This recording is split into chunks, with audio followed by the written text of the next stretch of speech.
Imagine you're on one of your hot girl walks and a dog starts attacking you, chasing, growling, barking, biting. And instead of running or asking for help, you stop, you turn around, you ask the dog, why are you attacking me? Why are you being so rude right now? That's how a lot of y'all look when you go back to the person who's hurt you asking for closure.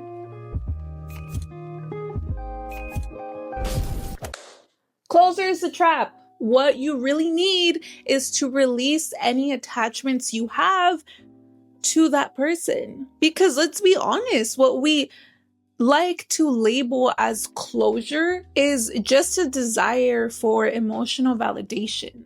We want someone who hurt us to say, yes, I hurt you. Yes, I was dumb. This is why I do it. They already hurt us. They're not just suddenly going to become emotionally responsible for your feeling. The chances of them actually wanting to truthfully explain themselves and seeking to give you peace is slim to none. Because if they were capable of this, or if they even liked you enough to respect you and your feelings, they wouldn't have hurt you in the first place. And waiting for closure, chasing after it, is giving the same person who hurt you that power to heal you. So if you're stuck on this loop when you're trying to get over an ex, if you're hurt over a friend who ghosted you, or a friend who hurt you, who betrayed you, this video is for you, because we've all been there, and I promise you that you can move on without seeking closure, okay?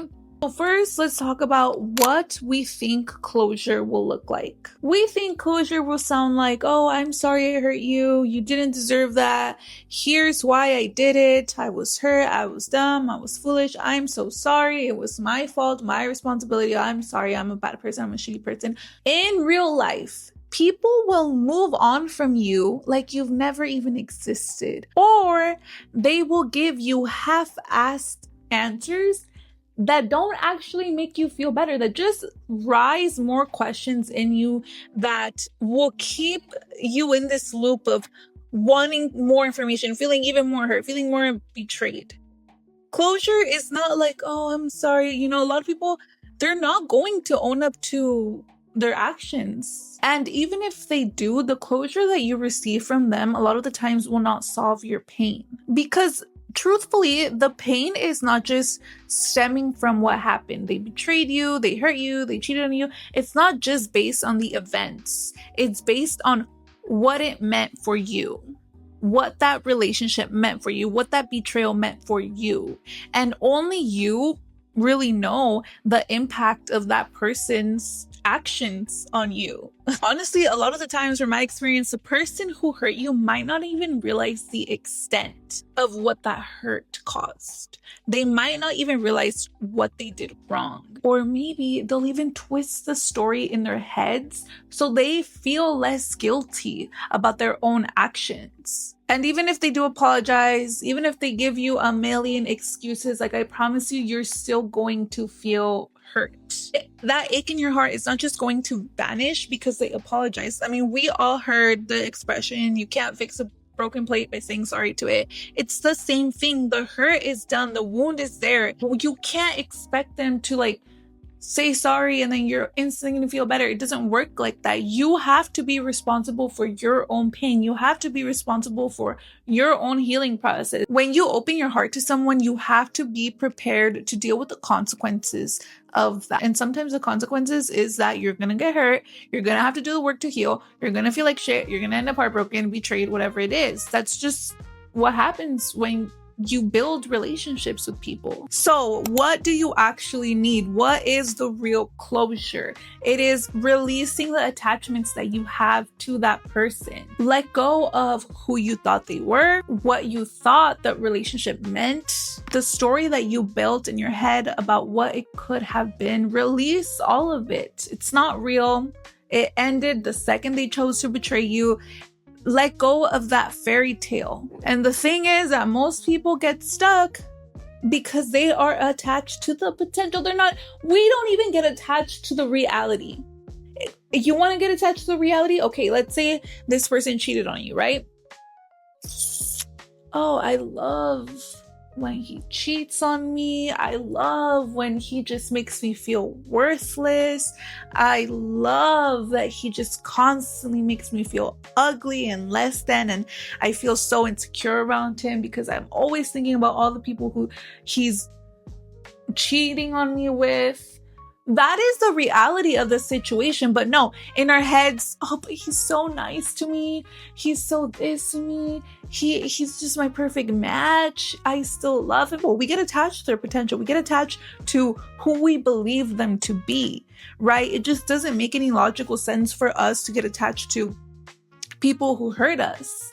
No, it's because we're not getting attached to real life events, to real life people, and releasing that attachment, letting go of that person, being okay with the fact that they're not meant for you. They're not going to be in your life. You're never going to see them again. You're never going to know what's going on with them.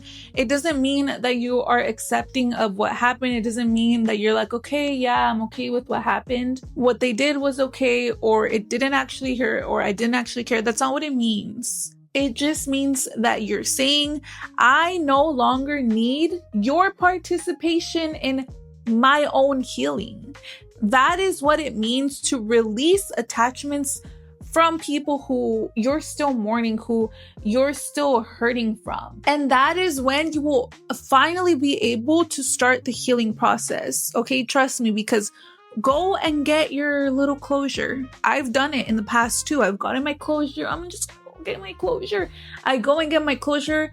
The answer is just like, how the fuck are you okay in the head? Are you okay? Like, what do you mean you were just weak? Oh, what do you mean you're done? It's so unfulfilling. That doesn't add anything to the healing process. If anything, it's just like a slap in the face, because you're like, you know what? I wanted closure so badly. I chased after you for this fucking closure. You made me look stupid again, chasing after your dumb ass for this fucking closure. And this is what I get? Your sorry ass excuse for my pain? The healing process doesn't start when you get your closure. It starts when you finally realize and understand that you have the ability to fix the wounds left from others. You do not have to turn to the person who hurt you for help, because they already proved to you that they cannot be trusted with your feelings. So after my first relationship, my first situationship, okay, if you can even call it that, my camera died. It keeps overheating. I don't know what the fuck is wrong with it, but in this first relationship, I was down bad. I really, really believe that I was groomed. It's just a weird instance because we were just so close in age, but this man was my manager. You know that year? It's because, we were so close in age, but it's just the fact that I was freshly off of high school. Like, I was still pretty much a senior when we met. And then he had already graduated. He was a manager. He had more money. He had a car. He had all of these experiences that I didn't have. And because of that, I think it was just so easy to manipulate me. And after the breakup, I was just so down bad. Because, like I said, so many factors, but I was just so down bad. Think of the lowest of the low and then just take it down 2-3 notches. That is how down bad I was. I wanted nothing more than to have a conversation with this person. I literally, it's so embarrassing to even admit, but I prayed that I could just have this conversation and understand why he hurt me, why it was so easy to walk all over me, play in my face, disrespect me, use me. If they ever, understand if they ever loved me, if they ever cared about me, what the fuck, why didn't they just leave me the fuck alone? Especially because they were truly my world. I mean, you guys have to understand, I was young and I was dumb and I had gone through a lot of traumatic experiences. It was just a lot of shitty things that I had experienced, and I was always a very closed off child. My parents were super overprotective. When you're super shielded from the world, you're more easier to manipulate And that's what happened. But I just had such a hard time getting over this person. I was reading books, I was listening to podcasts, I was listening to YouTube videos. I don't know why it was so hard. And I truly thought it's just because I needed to understand. It's just because I needed that closure. I needed to talk to him. I thought that is what it was. It wasn't until I heard about the things that the other person was doing after we cut things off. He was still continuing to play in my face. He was still continuing to disrespect me and like doing it behind my back. He had an album. We're a long distance relationship, kind of, but he had an album of every nude he had ever gotten in high school. He had graduated high school like 2 years prior, and he still had all the pictures, and he had an album. I didn't know, right? Which is like really grimy, you know? Like I learned so many things where it's like, you know, like the Who the Fuck Did I Marry series, where this girl was just like stunned because of all these revelations she was having of her husband. Yeah, that was me. Like all of these things I was learning against my will, and I was like, who the is this person? Who is he? Because that is gross. That is so grimy. You're having, like, I don't even know how old the girls in those pictures were, because like if you're 15, you're sending somebody a picture of yourself and they're 19, they still have that picture. If you're 14, they still have that picture. 16, 17, they still have the picture. Like it's fucking gross. It's weird. He also had my pictures and he was showing them to mutuals. He was asking my close friend if she wanted to have a threesome with him. He would just say like, oh, I'm sure if I text her, if to me, I could get her back. Or he would just be speaking ill on me and just learning all these things. It was kind of like, it was just weird. It was truly disgusting. Just realizing more and more things and just realizing that he was still trying to hurt me. Like he got a membership to the gym that I was going to. He would swipe up on my friend's story when we would hang out and she would post me. Like it was just very weird. Like it was truly like an obsession, but an obsession to hurt me. Like literally, I want to say 2 years down the line, a mutual friend told me that he was still like thinking about hitting me up so that he could hurt me again. Like that was his goal, to hurt me. And like it clicked in my head that I had no reason to want to understand a psychopath. I had no reason to want to understand someone that disgusting. Someone who maybe just hated me. All you need to understand is that you are not being respected. You are not being taken seriously. You probably will never be respected by them. That's all you need to know. You two didn't click.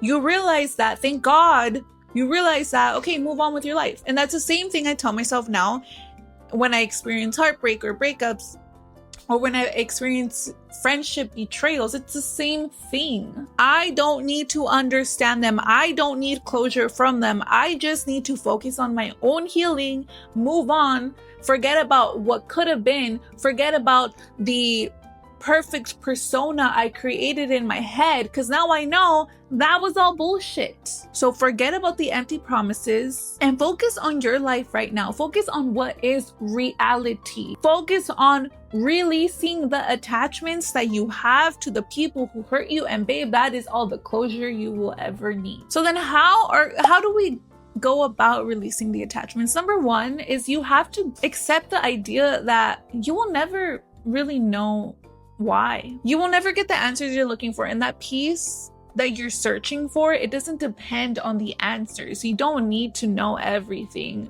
You just need to really accept that things happen the way they did, and you choose to move forward even though you don't really understand the situation. Sometimes people hurt us and it truly has nothing to do with us. Sometimes they're broken. I literally learned some things about this person. I'm not gonna like out him, But it's just, I realized why. Like, he never hated me. He just hated something going on within himself, something that he couldn't accept at that time.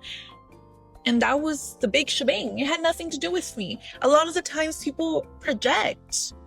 Maybe they envy something about you. Maybe you're confident and so secure, and they have never been able to be that way, and they are super insecure and they just envy it. So they try to hurt you because they think that will help them become more confident. Like, you truly never need to understand a person's intentions, because sometimes it doesn't even make sense. Number 2, and this is probably the thing that helped me out the most, but just make up the closure that, or the apology that you need to hear. For me, journaling has never been my cup of tea, but the amount of imaginary conversations I had with the people who've hurt me in the past is actually kind of insane. I've had a lot. And was it real? No. But it was what I needed to let go. Because a lot of the times we are mourning a person who the person who hurt us has tricked us into believing is real. We have a Prince Charming or this picture perfect best friend, and we think that person exists. But the second that they betray you, the second that they hurt you, you have to realize they were not the perfect person, because the perfect person wouldn't have hurt you. Your Prince Charming wouldn't have cheated on you or done you dirty or betrayed you. Your best friend wouldn't have done some grimy ass shit. It just wouldn't have happened that way. It was all in your head. The magic that you gave them so much love. It was all in you, in your head, right?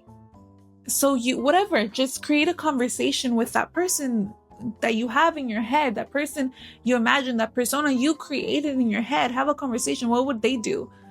And just move with it. That is truly what really helped me let go of those attachments, right? Let's say I got betrayed by the guy I was talking to or whatever.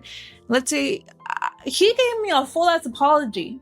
The guy that I had in my head, the guy who I thought he was, full ass apology. And I took it and I rode with it. And that is what helped me let go of the attachment that I had. It helps. It sounds fucking crazy. It sounds a little silly.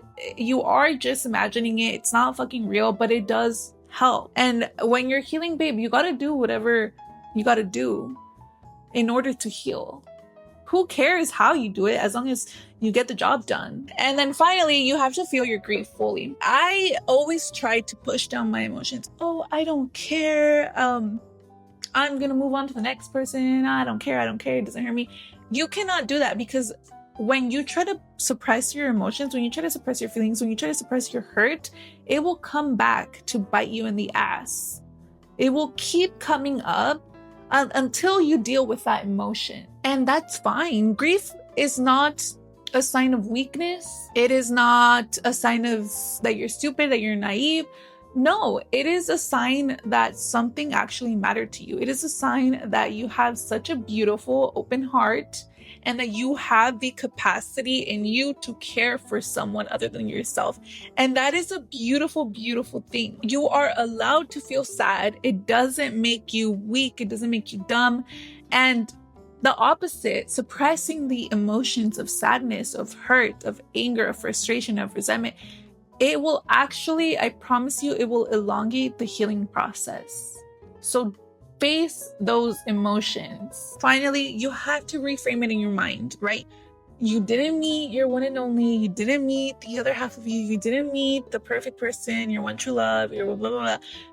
It wasn't them. But you did meet a lesson. What did this teach you? Did it show you what you will never settle for again? Did it highlight wounds you need to heal from? Every single heartbreak gives you a mirror and it gives you a lesson. And it unlocks so much growth. And I am so guilty of punishing myself for not making it work, of pushing this narrative of, relationships being something that you really have to fight for, something that you really have to make work. I used to think that, and I think this is just like with society and culture and marriage culture, whatever. But I used to think marriage was the end goal, that there was a goal to a relationship, that it had to be an end game, that it had to end with marriage, that it had to end with a happily ever after. A lot of the times, most of the relationships, they're not going to be like that.